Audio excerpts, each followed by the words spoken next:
The violin for me really is a release. It's my love, it's my passion, and it's the way that I'm able to communicate with others. I'm able to pour my soul out in the form of notes, and it really just gives me that sense of home.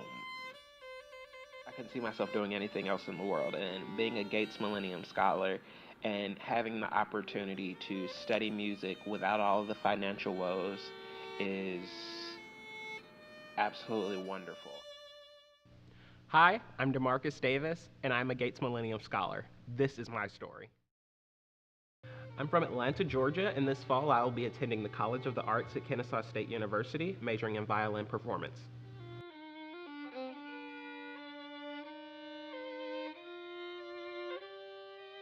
Well, I'm originally from Atlanta, Georgia, although I've lived all over the state. So the only sense of stability has always been my family. I come from a family of four in which I have one younger sister, and I'm fortunate enough to live with both of my parents. And we are each other's backbone. We support each other at all points, and I'm so lucky to have them as my support system. My story, I guess I would say, really starts in middle school. In middle school, I found the violin and I found my true love, and as a result, I'm going to college for it now. When I picked it up in middle school, I started later than all the other kids, but by the end of the school year, I had made principal second violin, and the following year, concertmaster of my school orchestra. But as with any story, there came a twist, and my family moved, and we left this sense of stability that we had in one county and moved into Metro Atlanta County. From there, things kind of took a turn, although my music got better because I had a teacher who really pushed me at that point. In the eighth grade, I had to start my own business. After the recession hit and both of my parents lost their jobs, it was so hard for them to find work. And it was at that point that they were doing everything that they could to make ends meet. But I knew that if I really wanted to study music and take private lessons and really wanted to do something with it, I was going to have to figure out a way to do so because taking private lessons just wasn't feasible at that point. So I started my own business, and it started off very rough as an eighth grader and a very short eighth grader at that time. Many people didn't take me serious.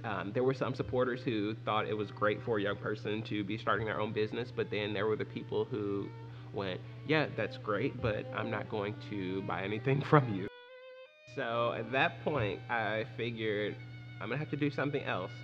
By the 10th grade, I decided to begin teaching private lessons and was able to open up my own studio and started off with a fair amount of students, most of them being beginners. And by 11th grade, I actually had the opportunity to institute a program at a daycare center in which I got 10 consistent students, and I also had the opportunity to teach general music to the entire kindergarten population, which was a lot of fun.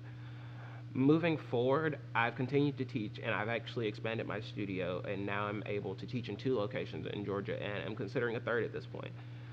I've also been offered so many opportunities that I'm just thankful to have the support of the people who are consistently thinking about me, and I'm so thankful at this point to be a Gates Millennium Scholar.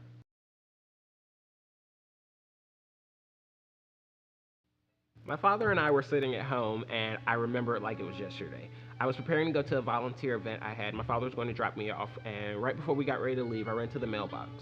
Our mail person runs fairly late in the day, so I wasn't expecting any mail to be in there. But when I opened it up and I saw the big white envelope, I immediately began to smile. My mom taught me something as a little kid.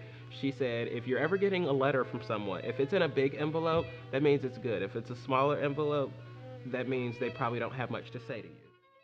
I ran back inside and ripped open the letter, and when I saw the paper that said congratulations, I burst into tears. I immediately ran and jumped on my father and told him the great news, and he began to cry. And after that, it was just a state of euphoria. I was so excited, and it felt like a breath of fresh air.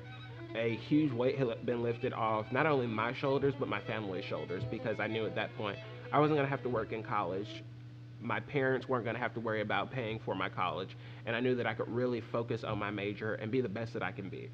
I'm still so excited. I remember that day, right after I found out, I immediately began calling and thanking everyone who wrote references and nominations for me and just sharing with them the good news, and everyone was so ecstatic.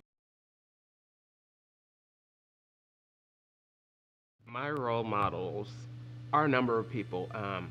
My father is definitely a role model. He consistently pushes me to do even better, to not only be the best, but go beyond that. My mother as well, and so many people in my life. I cannot forget Mr. Prater, the members of the Magic Wand Foundation, and one of my big role models is Sir Richard Branson. I absolutely love what he has done with the Virgin Company, and I aspire to be someday like him, if not better.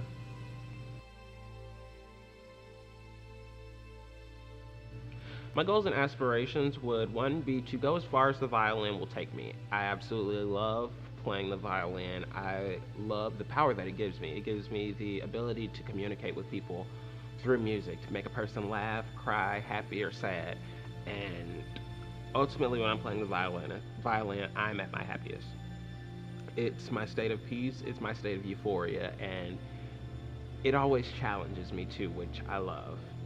I also like to become a pioneer in business. I'd like to build my own luxury brand and make it a worldwide name in luxury that people everywhere will know.